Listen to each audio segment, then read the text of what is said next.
நடிகர் ஆனந்த் பாபு வாழ்க்கை வரலாறு.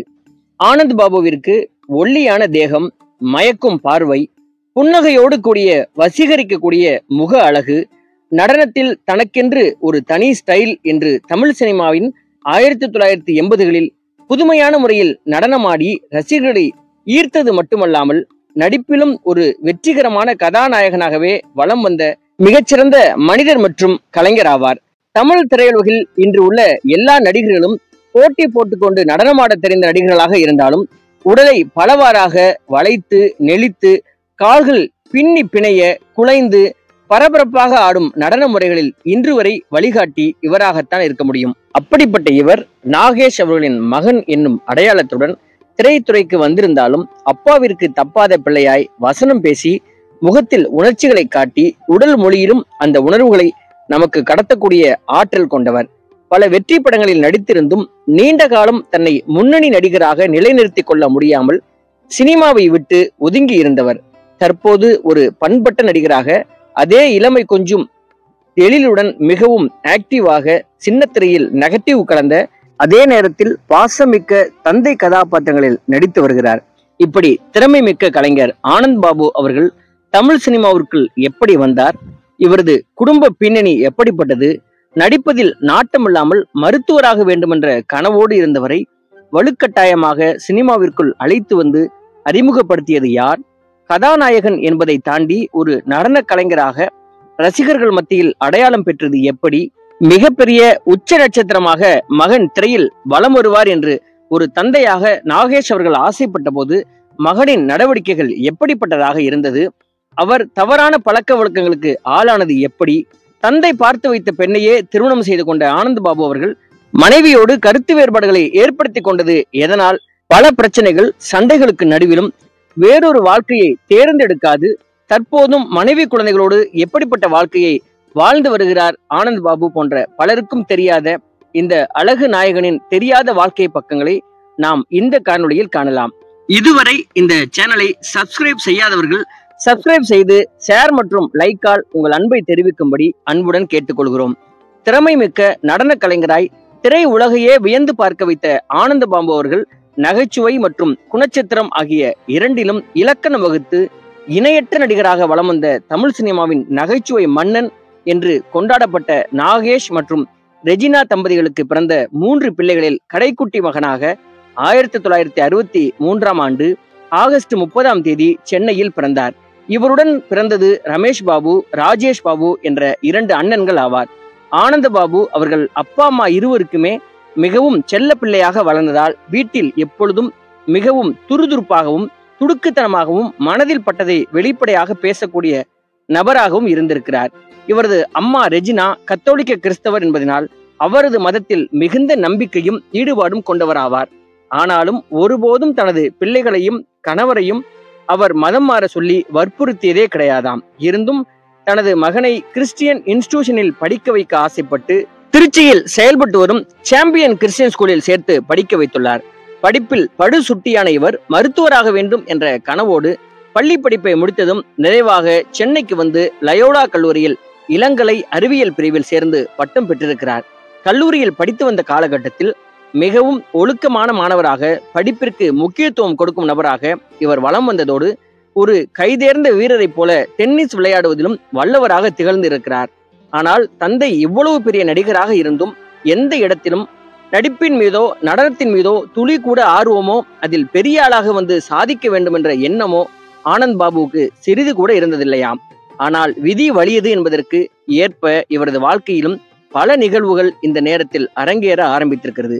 அதன் முதல் படியாக இவர் படித்து வந்த லயோலா கல்லூரியின் இறுதி ஆண்டில் கல்லூரிகளுக்கு இடையே நடத்தப்படும் இன்டர் லெவல் காம்படிஷன் குறித்த அறிவிப்பு ஒன்று வெளியாக அதில் கலந்து கொள்வதற்கான முயற்சியில் ஆனந்த் பாபுவின் நண்பர்கள் இறங்கியுள்ளனர். அப்போது ஆனந்த் பாபுவையும் ஏதாவது ஒன்றில் கலந்து கொள்ள சொல்லி அவர்கள் கேட்க அவரோ எனக்கு பியானோ வாசிப்பதை தவிர வேறு எதுவும் தெரியாது என்று பதில் கூறியிருக்கிறார்.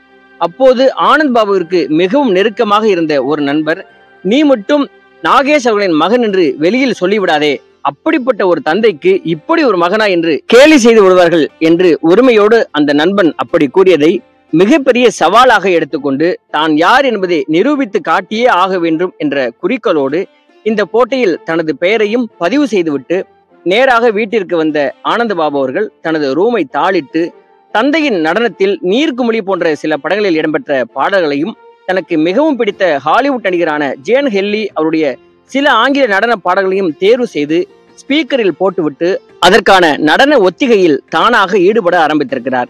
2 நாட்கள் தனது ரூமை விட்டு வெளியே வராமல் வெறித்தனமாக 3 பாடல்களுக்கு தானாகவே கோரியோகிராஃபி செய்து ஆடி முடித்துவிட்டு அப்பா அம்மா இருவரையும் தனது ரூமிற்கு அழைத்து வந்து அவர்கள் முன்பாகவும் ஆடி காண்பித்துள்ளார். மகனின் நடனத்திற்காக இருவரும் எதுவுமே சொல்லாமல் எந்த ரியாக்ஷனையும் காட்டாமல் அவரவர் வேலையை பார்க்க சென்றதும் ஆனந்தபாபுவிற்கு எதுவும் புரியாமல் நன்றாக ஆடினோமா இல்லையா என்ற குழப்பத்திலேயே இருந்திருக்கிறார். இந்த நேரம் கல்லூரியில் இன்டர் லெவல் காம்படிஷனுக்காக கலை நிகழ்ச்சிகள் ஆரம்பமாக அந்த நிகழ்ச்சிக்கு சீஃப் கெஸ்டாக நாகேஷ் அவர்களே வந்திருக்கிறார். தந்தை தலைமையேற்கும் நிகழ்ச்சியில் ஆடப்போகிறோம் என்ற பயத்தோடு இருந்தாலும் 10 கல்லூரிகள் கலந்து கொண்ட அந்த நிகழ்ச்சியில் மிகச்சிறப்பாக ஆடிவிட வேண்டும் என்ற குறிக்கோளோடு ஆடிய ஆனந்தபாபுவின் நடனம் மட்டும் தனித்துவமாகவும் ரசிக்கும்படியாகவும் இருந்ததை கண்டு பார்க்க வந்திருந்த பார்வையாளர்கள் அனைவரும் வியந்ததோடு ஆடி முடித்த பிறகு அந்த அரங்கமே அதிரும் அளவிற்கு கைத்தட்டல்களும் விசிலும் பறந்து இருக்கிறது. இதை கண்டு ஆச்சரியத்திலும் சந்தோஷத்திலும் மூழ்கி போன நாகேஷ் அவர்கள் எதுவுமே சொல்ல முடியாமல் தனது மகனுக்குள்ளும் எவ்வளவு திறமை இருக்கிறதா என்று நினைத்து கொண்டு நிகழ்ச்சி ஏற்பாடு செய்தவர்களால் முதல் பரிசு என்று முடிவு செய்து வைக்கப்பட்டிருந்த தன் மகனுக்கே பரிசை வழங்கிவிட்டு பெருமையுடன் வீடு திரும்பியிருக்கிறார் நாகேஷ் அவர்கள். பிறகு அடுத்தடுத்த நாட்களில் ஆனந்தபாபு பற்றியும் அவரது நடனத்தை பற்றியும் எல்லா பத்திரிகைகளிலும் புகைப்படத்தோடு கூடிய செய்தி வெளிவர கொஞ்சம் கொஞ்சமாக திரையுலகினர் மத்தியில் பிரபலமாக ஆரம்பித்துள்ளார். எது எப்படி இருந்தாலும் சிறிது நாட்கள் கழித்து ஆனந்தபாபு தனக்கு கிடைத்த பாராட்டுகளை எல்லாம் நினைக்காமல் முதலில் தனது மருத்துவர் கனவை எப்படியாவது அடைந்து விட வேண்டும் என்று கல்லூரி படிப்பை முடித்த கையோடு மருத்துவ நுழைவுத் தேர்வையும் எழுத முடிவு செய்து முதல் அட்டெண்டிலேயே பாஸ் ஆகி பெங்களூரில் செயல்பட்டு வரும் செயின்ட் ஜான்ஸ் மெடிக்கல் காலேஜில் சேர்வதற்கான தொகையையும் கட்டிவிட்டு கல்லூரி திறப்பிற்காக காத்திருந்துள்ளார். இந்த நேரத்தில்தான் அவருக்கான சினிமா வாய்ப்பு நாகேஷ் அவர்களின் வீட்டு கதவை வந்து தட்டி உள்ளது. அந்த படம்தான் டி ராஜேந்தர் அவர்களின் தங்கை கோர் கீதம். ஏற்கனவே நாகேஷ் அவர்களுக்கு டிஆர் நன்கு பரிச்சயமாக இருந்ததாலும் நல்ல நண்பராக இருந்ததாலும் டிஆர் ஆனந்தபாபுவின் திறமைகளை பற்றி கேள்விப்பட்டவுடன் நாகேஷ் வீட்டிற்கு சென்று அவரை சந்தித்து, நான் எடுக்க போகும் படத்தில் உங்கள் மகனை அறிமுகப்படுத்தலாம் என்று இருக்கிறேன் சார், உங்கள் சம்மதம் வேண்டும் என்று கேட்டிருக்கிறார். முதலில் மகனின் படிப்பை பற்றி யோசித்தவர் பிறகு டிஆர் அவர்களின் வற்புறுத்தலால் வேறு வழியின்றி இந்த ஒரு படத்தில் மட்டும் நடித்துவிட்டு பிறகு படிக்க போகட்டும் என்று மகனின் விருப்பத்தையும் கேட்டு சம்மதம் கூறியிருக்கிறார் நாகேஷ். 1983ஆம் ஆண்டு டிஆர் அவர்கள் கதை, திரைக்கதை, வசனம், தயாரிப்பு, ஒளிப்பதிவு, இசை என அனைத்து தளங்களிலும் செயல்பட்டு வெளிவந்த இந்த படத்தில் ஆனந்த் பாபுவிற்கு என்று மிகச்சிறப்பான கதைக்களத்துடன் கூடிய ஒரு கேரக்டரை உருவாக்கி அதில் கல்லூரி மாணவராக ஆனந்த் பாபு அட்டகாசமான அதே நேரத்தில் ஆட்டம் பாடத்துடன் கூடிய நெகட்டிவ் ஷேட் உள்ள வேடத்தில் நடிக்க வைத்து அறிமுகப்படுத்தி இருக்கிறார். முதல் படம் என்று சொல்ல முடியாத அளவிற்கு மிகச்சிறப்பாக நடிப்பை வெளிப்படுத்தியிருந்த ஆனந்த் பாபுவிற்கு இந்த படத்தில் எஸ்பி பாலசுப்ரமணியம் அவர்களின் குரலில் தினம் தினம் உன் முகம் நினைவில் மலருது மற்றும் மலேசியா வாசுதேவன் அவர்களுடைய குரலில் கே மச்சி அவ துப்புனா எச்சி என்று 2 துள்ளலான பாடல்களை கொடுத்து ரசிக்க வைத்திருந்தார் டிஆர். அதிலும் தினம் உன் முகம் நினைவுகளில் மலருது என்ற பாடலில் டிஸ்கோ டிஸ்கோ என்று டிஸ்கோ நடனம் ஆடியபடி திரையில் ஆனந்தபாபு தோன்றிய போது விசில் மற்றும் கை தட்டல்களால் திரையரங்கமே அதிர்ந்து போயிருக்கிறது. அதே போல் கே மச்சி அவ துப்புனா எச்சி பாடலும் அன்றைய கல்லூரி இளைஞர்களிடம் மிகப்பெரிய வரவேற்பு பெற்ற பாடலாகவும் ஆனந்த் பாபுவிற்கு ஒரு பெரிய ரசிகர் கூட்டத்தை உருவாக்கிய பாடலாகவும் அமைந்தது. மேலும் இந்த படத்தில் ஆனந்த் பாபு அவர்களின் நடன முறையையும் படம் பார்த்தவர்களுக்கு மிகவும் பிடித்து போன காரணத்தினால் அந்த நடனத்தின் காரணமாக திரும்ப திரும்ப படத்திற்கு வந்து பார்த்து ரசிப்பதற்காகவே கூட்டம் அலை அலையாக திரையரங்கை நோக்கி படையெடுத்து வந்ததாக சொல்லப்படுகிறது. இப்படி முதல் படத்திலேயே மொத்த திரையுலகையும் தனது நடனத்தால் திரும்பி பார்க்க வைத்து மாபெரும் வெற்றி கண்டதால் தொடர்ந்து பெரிய பேனர்களில் நடிக்கும் வாய்ப்பு ஆனந்த் பாபு அவர்களை தேடி வர ஆரம்பித்தது.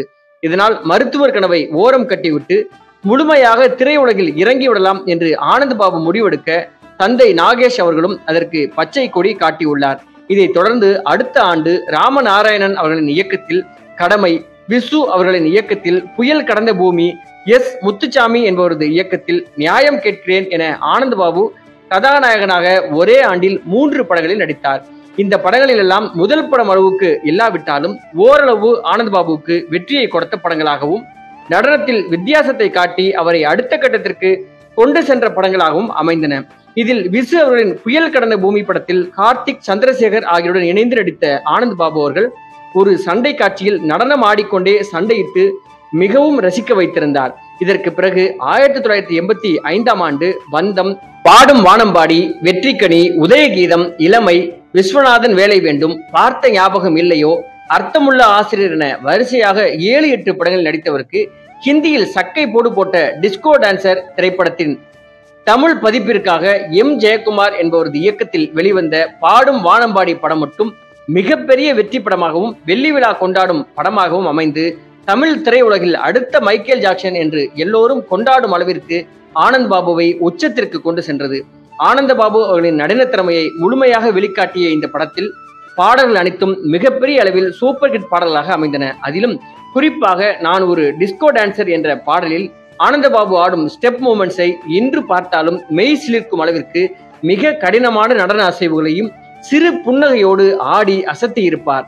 மேலும் இந்த பாடல்களில் மட்டுமல்லாமல் படத்தில் அவருக்கென ஒவ்வொரு பாடல்களிலும் மூன் வாக், கேமல் வாக் என்று கைகளை தரையில் வைத்து முட்டியை மேல் பக்கம் தூக்கி மிகவும் கஷ்டமான நடன அசைவுகளையும் வெகு இயல்பாக ஆடியிருப்பதை இன்று பார்த்தாலும் கூட மிகச்சிறந்த கலைஞர் ஆனந்த் பாபுவுக்கு கால்கள் ஸ்பிரிங் போல இப்படி ஆடுகிறதே என்று எண்ணும்படியாக இருக்கும். அப்படிப்பட்ட இந்த படத்தின் 100வது நாள் வெற்றி விழாவிற்கு மொத்த படக்குழு உறுப்பினர்களும் தொழிலாளர்களும் நடன கலைஞர்கள் என அவரவர் குடும்பத்தினரோடு வந்து கலந்து கொண்ட அந்த விழாவில் ஆனந்த பாபுவின் டான்ஸ் மாஸ்டராக பணியாற்றிய சுந்தரம் மாஸ்டர் அவர்களும் தனது மனைவி மற்றும் மகன் பிரபுதேவா அவருடன் வந்து கலந்து கொண்டிருக்கிறார். அப்போது விழாவிற்கு வந்த சிறப்பு விருந்தினர்கள் அனைவரும் எல்லா பிரபலங்களும் மேடையில் பேசும்போது படத்தின் வெற்றியை பற்றி பெருமையாக பேசியதை விட ஆனந்த பாபுவின் நடனத்தை பற்றி பேசியதுதான் ரொம்ப அதிகமாம். அதுவும் குறிப்பாக விழாவில் பேசிய முக்கியமான சீஃப் கெஸ்ட் ஒருவர், ஆனந்த பாபு என்ன மாதிரியான டான்ஸ் ஆடுகிறார், இந்த மாதிரி யாராலும் ஆட முடியாது, அதை நான் பார்த்ததும் கிடையாது, இனி இந்த இண்டஸ்ட்ரியில் பார்க்க போவதும் கிடையாது, இப்படி ஒருவர் பிறக்க போவதும் கிடையாது என்று சொன்னதும் அந்த விழா முழுவதையும் பார்த்து கொண்டே இருந்த பிரபுதேவாவிற்கு இந்த செய்தியை கேட்டதும் அந்த விழா அரங்கே முழுவதும் கைத்தட்டல் சத்தத்தால் அதிர்ந்து போனதை பார்த்த பிரபுதேவா அவர்களுக்கு உள்ளூர ஒரு பயம் வந்ததோடு, இப்பதான் நம்ம டான்ஸ் ஆட ஆரம்ப ஸ்டேஜ்ல வந்திருக்கிறோம், இவரோ இப்படி பின்னி படல் எடுக்கிறார், நிச்சயம் இவரை மாதிரி நாமளும் பெஸ்டாக ஆடி காட்ட வேண்டும் என்று மனதிற்குள் நினைத்து கொண்டாராம். அதை வெளியேயும் அவருடைய தாய் தகப்பனிடம் சொல்லி இருக்கிறார். இப்படி ஆனந்த பாபுவின் நடனங்களை உன்னிப்பாக கவனித்து நடனத்தை மிகச்சிறந்த முறையில் கற்றுக்கொள்வதற்காக பிரபுதேவா பயங்கரமாக முயற்சி செய்து கொண்டு இருந்திருக்கிறார். அதிலும் ஆனந்த பாபுவின் நடன அசைவுகளை மறுபடி ஆடி பார்த்து கொண்டு பிராக்டிஸ் செய்வாராம் பிரபுதேவா. இதை பிரபுதேவாவே பிரபல ஒரு பத்திரிகை கொடுத்திருந்த பேட்டியில் சொன்னதோடு ஆனந்த பாபுவை தனது நடன வழிகாட்டிகளில் ஒருவர் என்று கூறி பெருமைப்படுத்தி சொல்லியிருந்தார். பாடும் வானம்பாடி படத்தின் வெற்றிக்கு பிறகு மிக பெரும் உச்சத்தை தொட்ட ஆனந்த பாபு அவர்கள் அசைக்க முடியாத உச்ச நட்சத்திரமாக மிகப்பெரிய நடிகராக வலம் வருவார் என்று திரை உலகமும் ரசிகர்களும் எதிர்பார்த்து இருந்த நேரத்தில் தான் நண்பர்களின் சேர்க்கை சரியில்லாமல் தவறான பழக்கங்களுக்கு கொஞ்சம் கொஞ்சமாக அடிமையாக ஆரம்பித்துள்ளார். இதனால் பட வாய்ப்புகள் குறைய ஆரம்பித்ததோடு வருடத்திற்கு 1-2 படங்கள் மட்டுமே நடிக்கும்படியான சூழல் ஆனந்த் பாபுவுக்கு ஏற்பட்டுள்ளது. இருந்தும் 90களுக்கு பிறகு விக்ரமன், KS ரவிக்குமார் போன்றவர்களின் வருகையாலும் தந்தையின் மிக நெருங்கிய நண்பராக இருந்த கே. பாலச்சந்தர் அவர்களின் வழிகாட்டுதலாலும் தொடர்ந்து புது வசந்தம், புரியாத புதிர், எதிர்காற்று, சிகரம், சேரன் பாண்டியன், வானமே இல்லை போன்ற படங்களில் மீண்டும் கதாநாயகனாக 4 பேரில் ஒருவர் என ஏராளமான படங்களில் தொடர்ந்து நடிக்க ஆரம்பித்தார். இதில் 1990ஆம் ஆண்டு விக்ரமன் அவர்களின் இயக்கத்தில் வெளிவந்த புது வசந்தம் திரைப்படத்தில் முரளி, ராஜா, சார்லி, சித்தாரா ஆகியோருடன் இணைந்து மைக்கேல் என்னும் கதாபாத்திரத்தில் தனக்கே உரிய ஸ்டைலோடு நடித்து தனித்துவம் பெற்றார் ஆனந்த பாபு. இதற்கு பிறகு KS ரவிக்குமார் அவர்களின் இயக்கத்தில் 1991ஆம் ஆண்டில் வெளிவந்த சேரன் பாண்டியன் திரைப்படம் ஒரு மாபெரும் வெற்றி படமாக அமைந்தது. ஆனந்த பாபு அவர்களுக்கு நல்ல அடையாளத்தை கொடுத்து, அதிலும் படத்தில் சௌந்தர்யன் அவர்களின் இசையில் வெளிவந்த வா வா எந்த நிலவே வெண்ணிலவே, கண்கள் ஒன்றாக இணைந்ததா, கொடியும் தோரணமும் என்று படத்தில் இடம்பெற்ற அனைத்து பாடல்களும் பட்டி தொட்டி எல்லாம் ஒரு கலக்கு கலக்கியதோடு S.A. ராஜ்குமார், சொர்ணலதா குரலில் காதல் கடிதம் வரைந்தேன் பாடலின் எளிமையான வரிகள் மற்றும் காதலர்களுக்கு கடித பரிமாற்றம் ரசிகர்களுக்கு பரவசப்படுத்தியது என்றே சொல்லலாம். இந்த பாடல்கள் சென்னை வானொலியில் உங்கள் விருப்பம் நிகழ்ச்சியில் அசரிதி போல ஒலித்துக் கொண்டே இருந்த இந்த பாடல்களை கேட்டு ரசித்த 90களை கடந்த பலரது மனதில் இருந்து இன்னமும் இந்த பாடல் அகன்று இருக்காது. அது மட்டுமின்றி இந்த பாடலில் ஆனந்தபாபு அவர்களின் எளிமையான நடன அசைவுகளும் பலராலும் இன்றும் சிலாகித்து பேசப்படும் ஒன்றாகவும் இருந்து வருகிறது. இந்த படத்தினை தொடர்ந்து கே பாலச்சந்தர் அவர்களின் சிகரம், வானமே இல்லை போன்ற படங்களில் நல்ல நடிப்பு திறமையை வெளிப்படுத்தி வெற்றி பெற்றாலும் சோலோ ஹீரோவாக நடிக்கும் வாய்ப்பு கிடைக்காமலே இருந்தார். இந்த சமயத்தில் தான் மீண்டும் விக்ரமன் அவர்களின் இயக்கத்தில் சோலோ ஹீரோவாக நடிக்கும் வாய்ப்பு கிடைத்து நான் பேச நினைப்பதெல்லாம் என்ற படத்தில் நடித்தார். ஆனால் படம் எதிர்பார்த்த அளவிற்கு வெற்றி பெறாமல் போகவே மேலும் மனதளவில் சோர்வடைந்திருந்த ஆனந்தபாபு மீண்டும் பழைய நட்பு வட்டாரத்தோடு பழக ஆரம்பித்து எப்போதாவது என்றிருந்த மது பழக்கத்தை மீண்டும் தீவிரமாக தொடர ஆரம்பித்துள்ளார். இதனால் பழையபடி பட வாய்ப்புகள் குறைய ஆரம்பித்து வருடத்திற்கு 2-3 படங்களில், அதுவும் நண்பனாக, அண்ணனாக, 2ஆம் நிலை கதாபாத்திரங்களில் நடித்தவர் 1999இல் முழுமையாக திரையுலகில் இருந்து ஒதுங்கினார். இப்படி திரை வாழ்க்கையில் பல ஏற்ற இறக்கங்களை சந்தித்த ஆனந்தபாபு பாடும் வானம்பாடி படம் வெளிவந்து ஹிட்டான 1985லேயே தந்தை நாகேஷ் அவர்களின் விருப்பப்படி அவர் பார்த்திருந்த சாந்தி என்ற பெண்ணை திருமணம் செய்து கொண்டார். இவரது திருமணத்தில் சில சுவாரஸ்யமான மறக்க முடியாத நிகழ்வுகள் நடந்திருக்கிறது என்பது நம்மில் பலருக்கும் தெரியாத ஒன்று. அது என்னவென்றால், ஆனந்தபாபுவின் மனைவி சாந்தியின் உண்மையான பெயர் மரிய பெட்ரிஷிய சாந்தி என்பதாகும். இவர் ஹைதராபாத்தை சேர்ந்த அழகர்சாமி என்ற கத்தோலிக்க குடும்பத்தினரால் தத்தெடுத்து வளர்க்கப்பட்ட தத்து மகள் என்று சொல்லப்படுகிறது.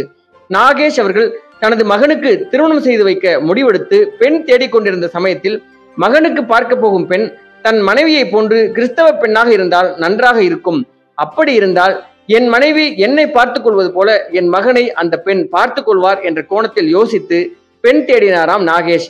அவர் எதிர்பார்த்தது போலவே நண்பர் ஒருவர் மூலமாக அழகர்சாமி என்பவரது அறிமுகம் கிடைக்கப்பெற்று அவரது வீட்டில் ஒரு பெண் இருப்பதை கேள்விப்பட்டு அங்கு பெண் கேட்க போன நாகேஷ் அவர்களுக்கு முதலில் ஏமாற்றமே கிடைத்திருக்கிறது. காரணம், அந்த பெண்ணிற்கு அப்பொழுதுதான் வேறு ஒருவரோடு நிச்சயம் செய்வதற்கான ஏற்பாடுகள் நடைபெற்றுக் கொண்டிருந்திருக்கிறது. ஆனால் இந்த நிச்சயதார்த்தத்தை நடக்க விடாமல் மிகவும் சிரமப்பட்டு நிறுத்தி, உங்கள் மகளை எனது மகளாக பார்த்துக் கொள்கிறேன், என் மகனின் ஜாதகத்தோடு உங்கள் மகளின் ஜாதகம் மிகவும் நன்றாக பொருந்தி போகிறதால் அவர்கள் வாழ்க்கை மிக சிறப்பாக இருக்கும் என்று ஒரு வழியாக அவர்களை சம்மதிக்க வைத்து டிசம்பர் 8, 1985 அன்று கிறிஸ்தவ முறைப்படி திருமணம் செய்து வைத்தாராம் நாகேஷ்.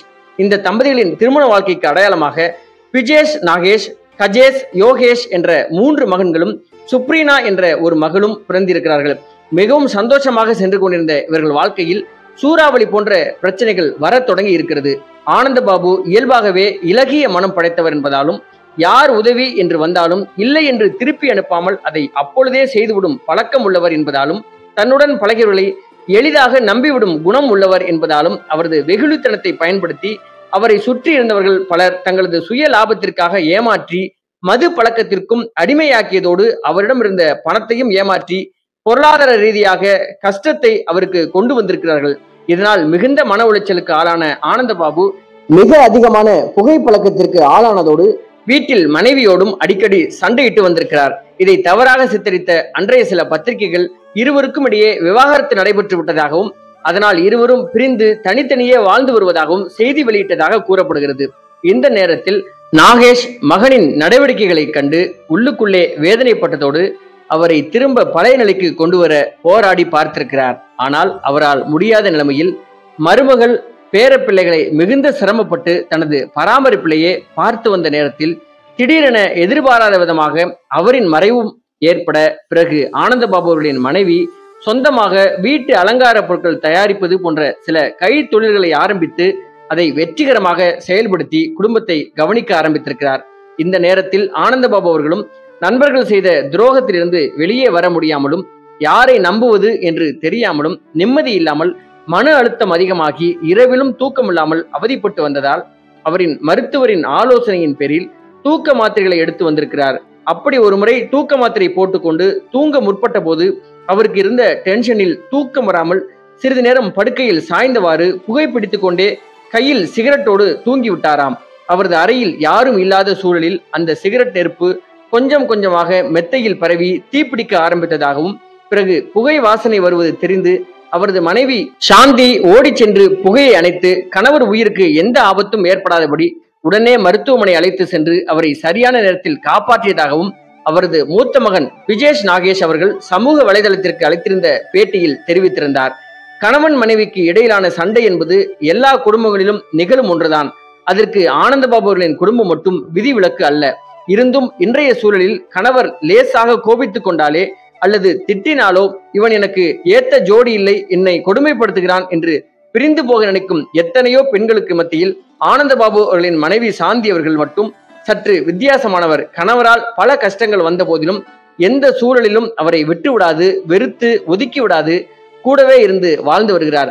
அது போலத்தான் ஆனந்தபாபு அவர்களும் மனைவியிடம் சிறு குறையை கண்டாலும் உடனே விவாகரத்து என்று அறிவித்துவிட்டு வேறு பெண்ணை பார்த்து திருமணம் செய்து கொள்ளும் எத்தனையோ திரையுலக கலைஞர்களுக்கு மத்தியில் மது பழக்கம் என்ற ஒன்றை தவிர வேறு எந்த கிசுகிசுகளுக்கும் இடம் கொடுக்காது அவரது மனைவிக்கு ஏற்ற கணவராக வாழ்ந்து வருகிறார். இவர்களது மூத்த மகன் பிஜேஷ் நாகேஷ் அவர்கள் சந்தானம் நடித்த சர்வர் சுந்தரம் படத்தில் ராஜா பாண்டி என்ற கதாபாத்திரத்தில் நடித்திருந்தார். அது மட்டுமில்லாமல் நாவல்கள் எழுதுவதில் வல்லவராகவும் திகழ்ந்து வருகிறார். இவரது இரண்டாவது மகன் கஜேஷ் கல்கண்டு போன்ற ஒரு சில படங்களில் ஹீரோவாகவும் நடித்திருக்கிறார். இப்படி பல கஷ்டங்கள் மற்றும் மன அழுத்தங்களை எல்லாம் கடந்து மது பழக்கத்திலிருந்து ஓரளவு விடுபட்டு மனைவி மற்றும் பிள்ளைகளோடு தற்பொழுது மிகவும் சந்தோஷமாக வாழ்ந்து வரும் ஆனந்தபாபு அவர்கள் 99ஆம் ஆண்டுக்கு பிறகு 10 ஆண்டுகள் கழித்து மீண்டும் குடும்ப நண்பரான KS ரவிக்குமார் அவர்களின் இயக்கத்தில் 2009ஆம் ஆண்டு சூர்யா நடித்து வெளிவந்த ஆதவன் திரைப்படத்தில் தோன்றி ரசிகர்களை மகிழ்வித்து இருந்தார். அந்த படத்தில் வடிவேலு அவருடன் இவர் சேர்ந்து நடித்த நகைச்சுவை காட்சிகள் ரசிகர்கள் மத்தியில் நல்ல வரவேற்பை பெற்றன. இதற்கு பிறகு தொடர்ந்து வெள்ளித்திரையில் மட்டுமல்லாது சின்ன திரையிலும் கால் பதித்து Vijay TV, Sun TV, Jaya TV, தெலுங்கில் டிவி போன்ற பல தொலைக்காட்சி தொடர்களிலும் நடிக்க ஆரம்பித்து தற்போது சிறந்த நடிகராக வெற்றிகரமாக பயணித்து வருகிறார். தற்போது விஜய் டிவியில் ஒளிபரப்பாகி வரும் மௌனராகம் மற்றும் முத்தழகு போன்ற தொடர்களில் தந்தை கதாபாத்திரங்களில் நடித்து வருவதோடு ஒரு சில தமிழ் மற்றும் ஹிந்தி படங்களிலும் நடிக்கும் வாய்ப்பு கிடைத்து அதிலும் முத்திரை பதித்து வருகிறார். இதுவே பெரும் கலைஞன் சறுக்கியதும் மீண்டும் அந்த சரிவிலிருந்து மீண்டு வருவதற்கு போராடியதுமான அவரது வாழ்க்கை பயணம். நடிகர் ஆனந்தபாபுவின் வாழ்க்கை நமக்கெல்லாம் ஒரு பாடம். நன்றி, வணக்கம்.